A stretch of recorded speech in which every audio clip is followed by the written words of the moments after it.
From Eyewitness News, this is Newsmakers. In the wake of the elections, where do Rhode Island Republicans go from here? The party has a new leader in the House. Are changes afoot in the GOP, and will they be a stronger voice of opposition to Democratic leaders? Our guest on the first half, House Minority Leader Blake Filippi. Then, Democratic leaders won't only face pressure from the right, they'll be getting it from the progressive left as well. Our guest on the second half of Newsmakers, State Director of the Working Families Party, Georgia Hollister Isman. Welcome to Newsmakers. I'm Tim White. Joining me on the program, as always, Eyewitness News reporter Ted Nesi. House Republican leader Blake Filippi, welcome back to the program. It's good to have you, and congratulations on your new leadership role. Thank you, and good morning. Or maybe in a couple of years we'll say my condolences to your leadership role. We'll find out how it plays out. The jury is out. Yeah. So let's start with politics. Your party in the state got blown out in the 2018 elections. From your perspective, what happened? Well, I don't know if I agree with your premise that we were blown out. Tell me how that's wrong. So I focused really on the General Assembly. Certainly we didn't. And you lost seats. We lost seats, but we also had multiple retirements, and we picked up 2 new seats. And one of those retirements we maintained. We maintained Bob Nardoluo's seat with the great Rep. George Nardone. We picked up a new seat in Lincoln with Jack Lyle, and we picked up a new seat in Burrillville with David Place. Okay. You're down to 9. Yeah, so I don't know if it's a blowout. All right, fine. You didn't win. I'm going to say that, and I feel very comfortable saying that. What do you think happened? Or more specifically, do you think President Trump was an anchor around Rhode Island Republicans? Particularly in the statewide. Obviously, there were no statewide wins for the Republicans and no federal wins for the Republicans. As you said, you may be focusing on the Assembly, but that was a big part of what all of us were watching that night. Okay, so I think that if you look at the numbers from 2014 to 18 for the gubernatorial race, I think Alan Fong actually got more votes this year. The thing is, I think that Gina Raimondo had an amazing turnout operation, and that affected a lot of the down ballot races. I mean, that's my perspective. Do the Republicans need to do a better job of running candidates, good candidates who can raise money and get votes? Most certainly. I think the Republican Party needs to revamp the way it looks at things, and I think it needs to double down on winning elections. It's not a social organization. It's not a debating society. Like, the goal is to win. I also think in Rhode Island, we have many people who are Republicans who run as Democrats. And in other states, many of the Democrats would be running as Republicans. So in Rhode Island, the conservative movement, I think, is strong. Many of those conservatives run as Democrats, not Republicans, and I think the Republican Party will always welcome them in if they would choose to run as Republicans. Do you think Speaker Mattiello is one of those conservatives that is running as a Democrat? I don't consider him a Republican. I consider him an old school Kennedy Democrat. And as the Democratic Party changes, which I think you're seeing nationally it changing, I think that there's a space in the Republican Party for Kennedy Democrats to come over. I'm interested in your thoughts on the effect, or if you don't think there was one, of President Trump. I think I saw you say after the election that is a tailwind for people running on local issues in Rhode Island. What did you see? What effect do you think the president's situation had on your candidates running this year in Rhode Island? So there's no doubt the president is divisive. There's no doubt that the president should lay off Twitter and just stick to policies, which I think many of his policies are good. And I think that did affect us down ballot. And I think it's important for people in Rhode Island to remember that we are not the national party. We are not Southern Democrats. We are mostly Northern Democrats, John Chafee Democrats. You mean Republicans? Republicans. Excuse me. I'm sorry.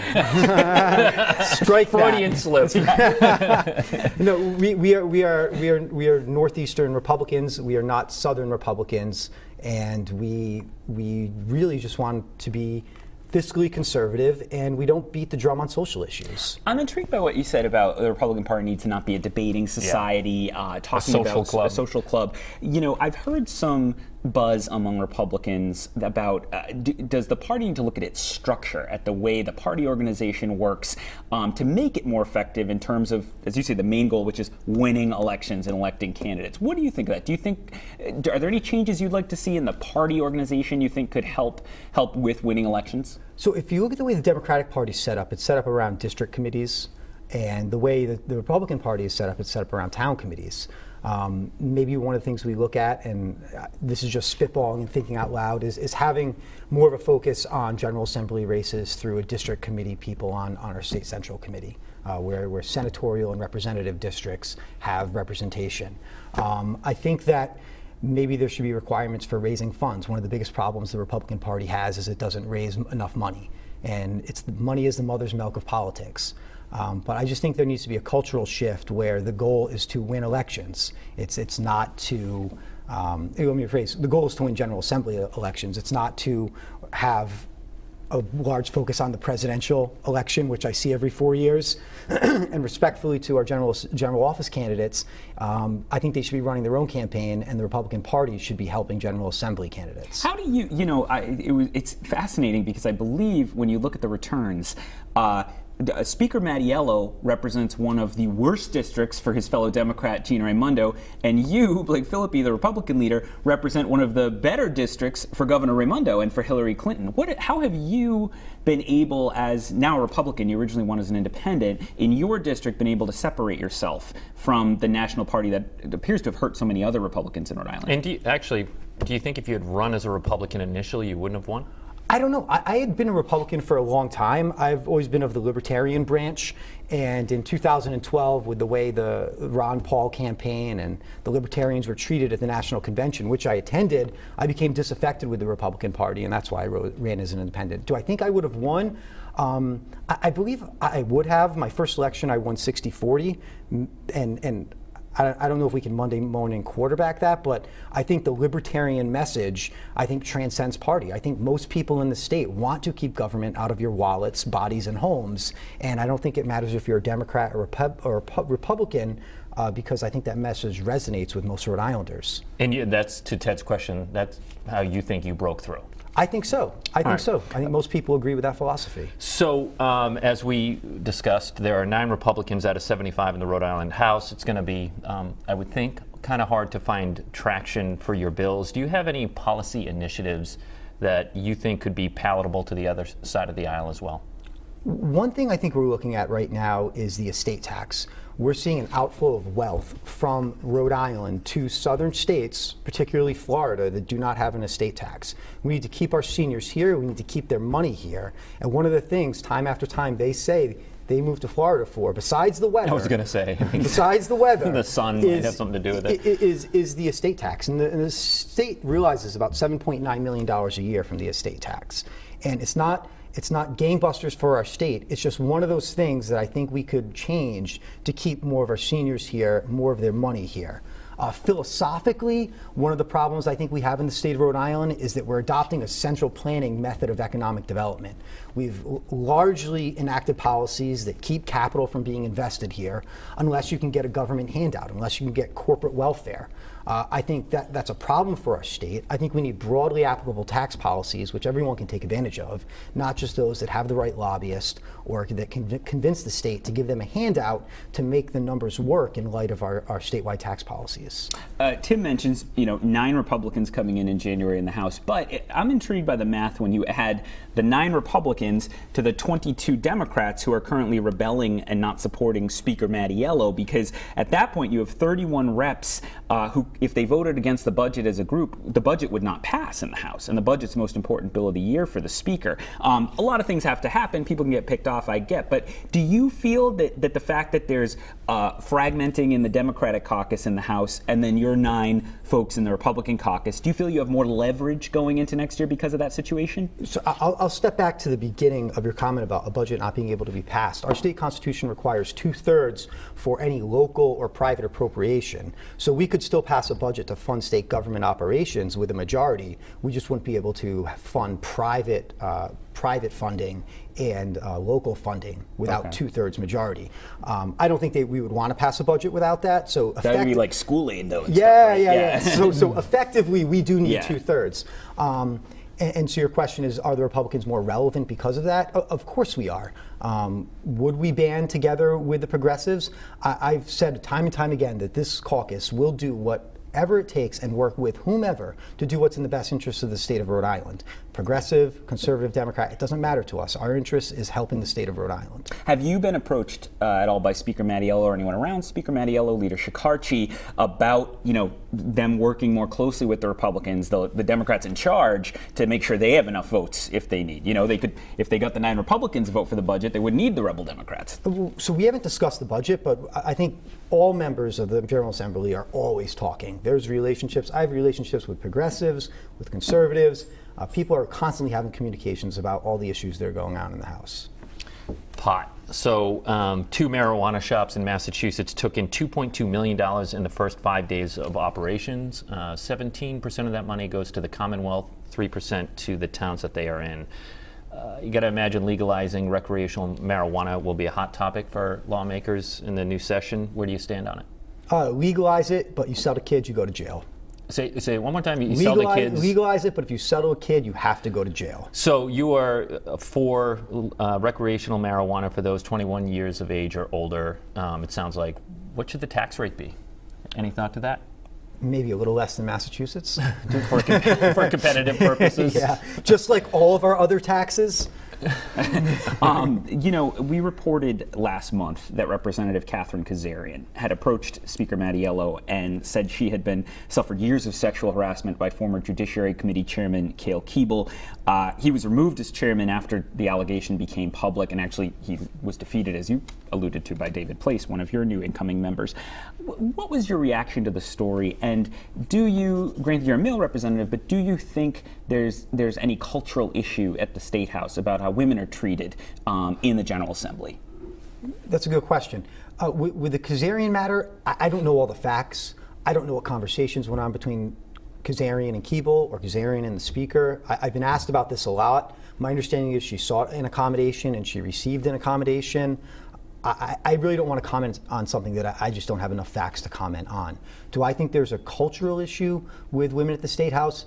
Speaker Mattiello has numerous women in his leadership team. I serve on oversight with Patricia Serpa, and she's given free rein, and I don't see her being held down because she's a woman. I think she's empowered, and I just haven't seen women be treated unfairly, but I do believe them if they think they aren't. And I think we need to be open to any reforms to make them feel more included in the process. But I just haven't seen any women being treated unfairly in the State House. I'm always intrigued about what happens behind closed doors. You're a leader of the House Republican caucus after your predecessor, Patricia Morgan, endorsed independent Joe Trillo over Alan Fung. I got to tell you, from the outside, there seems to be infighting within your party, particularly within your chamber. Is there personal animus going on there? What's happening? There is no personal animus in our caucus. Our caucus right now is 9 strong. And I'd like to add that it's kind of interesting that whenever there are divisions in the Republican Party, they are more personality divisions. Should I have asked the question past tense? Was there personal animus in the party? Is that gone now? I don't think within the party. I think a party is made up of individuals and personalities, and sometimes personalities clash, and that just happens when you have organizations.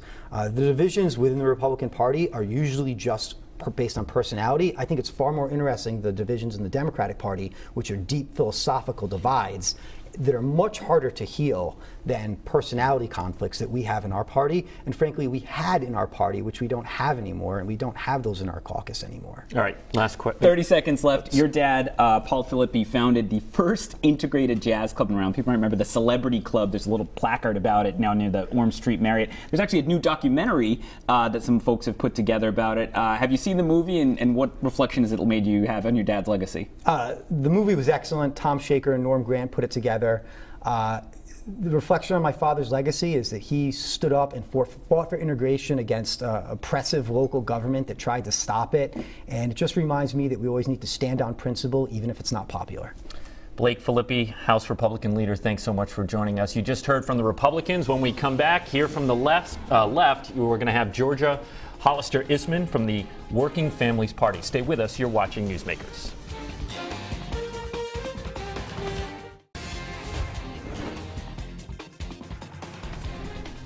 Welcome back to Newsmakers. I'm Tim White. To my left, Eyewitness News reporter Ted Nesi. Our guest for the second half is Georgia Hollister Isman. She is the state director of the Working Families Party. Welcome back to the program. Thanks for having me. I asked you this last time you were on the show, and I want to ask you again, because when people hear Working Families Party, they think a political party that they might see on the ballot. That is not the case. So, quickly give us a nutshell on your group. Yeah, we aspire to do a lot of the things that parties do, but you're right, we're not on the ballot as an independent party here in Rhode Island as we are in some other states. We aspire to give people a clear sense of values and priorities, recruit and run candidates who stand up for those values and priorities, organize people around those candidates, and hold them accountable when they get into the legislature to passing the pieces of legislation that are part of that platform. As you said, you are in other states. I think New York right away. Mm-hmm. Any thought to becoming a registered third party in the state, and what are the hurdles to do that? Yeah, it doesn't actually make a lot of sense here in Rhode Island, and frankly, we're having a lot of success recruiting and running candidates and passing legislation at the State House, working the way that we do. So if it isn't broken, I don't think we're about to fix it. So I asked Leader Filippi this question. I want to ask you the same one. What is your take on the 2018 elections and the results? It's been a really good year for us, for working families candidates, for progressives in general. Been a really good year for electing female candidates. You mentioned earlier that Democrats have gained seats in the House and the Senate, although primarily those have been with female candidates and with progressive candidates winning new seats and occasionally beating incumbents. Do you think your party should send the president a fruit basket? Did he help, right, elevate Democrats? I don't know. I feel like as I was out talking to voters and knocking on doors, those issues, those national issues, aren't as salient as ones that are about what kind of state Rhode Island should be right here, and frankly, what kind of government we should have, and how our General Assembly is working for people. Well, we saw a pretty big turnout compared to other midterms. You think that might have had an impact on at least voter turnout? Sure, might have had an impact on voter turnout. You also saw robust campaigns up and down the ticket, which always has an impact on voter turnout. You say, Georgia, that it was a good year for progressives. At the same time, you look at who's in charge, Speaker Mattiello, and who is a pretty conservative Democrat, and his leadership team got reelected. So won't the new progressives just be kind of on the outs? We've already seen, as I was talking about before, the 22 rebel Democrats. They're not, they're not with leadership, and leadership controls the bills. Yeah, I think we're in a moment of transition. I think more progressives getting elected is something that you saw first, well, maybe even before, but certainly I saw first in 2016, through special elections in 2017, in the primary in 2018, and in the general in 2018. And I think it continues in future elections. So I think the future of the General Assembly is much more progressive, but we're in a moment of transition around that. At the same time, you did a lot of work, your group, on Aaron Regenberg's Lieutenant Governor challenge. He came up short. He came close, but he came up short. And Matt Brown, who I would say there was less cohesion around him on the progressive side of things, but he ran as a progressive. Does that suggest that Democratic primary voters in Rhode Island maybe aren't as far to the left as your group might wish they were? I don't think so. I think you saw actually pretty broad support for those candidates, and it's really hard to beat an incumbent, especially in a statewide race. So particularly the fact that Aaron Regenberg, who, as you mentioned, we worked closely with, came so close to beating an incumbent Democrat in a statewide primary for an office, lieutenant governor, that people don't think about that much, I think is actually a really good sign about the appetite for those kinds of policies and values. And yeah, I think it's a lot easier to win a race when you can, as we were talking about earlier, where you can spend time knocking on doors and talking to voters face to face. I think when people presented progressive values, when they talked about the minimum wage, when they talked about fair pay, when they talked about transparency in government to voters face to face, they won their elections. What do you think Regenberg could have done differently to get over? He only need a little bit more votes. What could have changed that race? I don't know. I don't have one thing. When you come so close, you probably think lots of different things might have made an impact. But I do think it makes a really big difference when you're running in a small enough district that you can talk to voters personally, and that's what makes those statewide races so hard. What was the change in transparency in government that you mentioned there when you rattled them off? Yeah, this is one of the big takeaways from this election cycle to me, and I was actually a little surprised by this, that when I was out talking to voters, that we sometimes think about like how the State House works as something that only insiders care about, but voters are really paying attention to it, and they are asking for and demanding that candidates stand up for better process in the State House, more openness and transparency, and frankly, that's one of the things that I think about these folks who voted against the Speaker. A lot of people in that group are people who just ran really competitive elections, either for the first time or defending themselves against challengers. And I think they heard that a lot from their constituents, and they're responding to a real demand. They've branded themselves the Reform Caucus lately, those 22 dissidents, rebels, whatever you want to call them. What concretely, though, do you think they should, you have to be focused in politics, and what do you think they should be specifically focusing on as like a concrete reform or two to really push for that you think would both speak to those voters' concerns that you heard on the doorsteps, but also actually make a difference? Yeah, I think there are some things, and I think they're coming up with a more concrete set of proposals, so I don't want to preempt that, but we often see, and this happened with the Fair Pay Bill that we worked on for equal pay for women, sub A for that came out at like 9:30 at night, and then when just so people don't know the language, sub A is the amended version of a bill that sometimes bill came out at the last minute. Nobody had a chance to read it. Nobody is going to do a good job, frankly, on the left or the right, of voting their values and representing their constituents in that kind of circumstance. That's one thing that could be fixed and would make a really big difference. Because I've been up there. I mean, the rewritten bill is passed out. Sometimes and then it's immediately approved. Sometimes while it's still warm in a committee. You think there should be like a delay before? Yeah, give people a chance to actually voice, not just reps, but constituents, a chance to actually voice their opinion about these things. The stuff that we work on and we fight for, higher minimum wage, fair pay for women, that stuff that's broadly popular, and voters really want that. And I think given the chance to voice that to the General Assembly, they will, and they'll put pressure on them to do the right thing. Georgia, I got to ask you about this because it was such big news this week. Standardized test scores came out, and they are not good. We lag Massachusetts in English and math by a huge margin. You're a pro-union group. The NEA and AFT have been very strong in the state. What is your view of what's broken in the state's public education system? So I'm not a public education expert, but I do think we have a lot of work to do there. And part of it is about investment. Like, we're way far behind on the gap for English language learners in Rhode Island. That's one big thing I think we should fix. And frankly, some of this takes some real investment.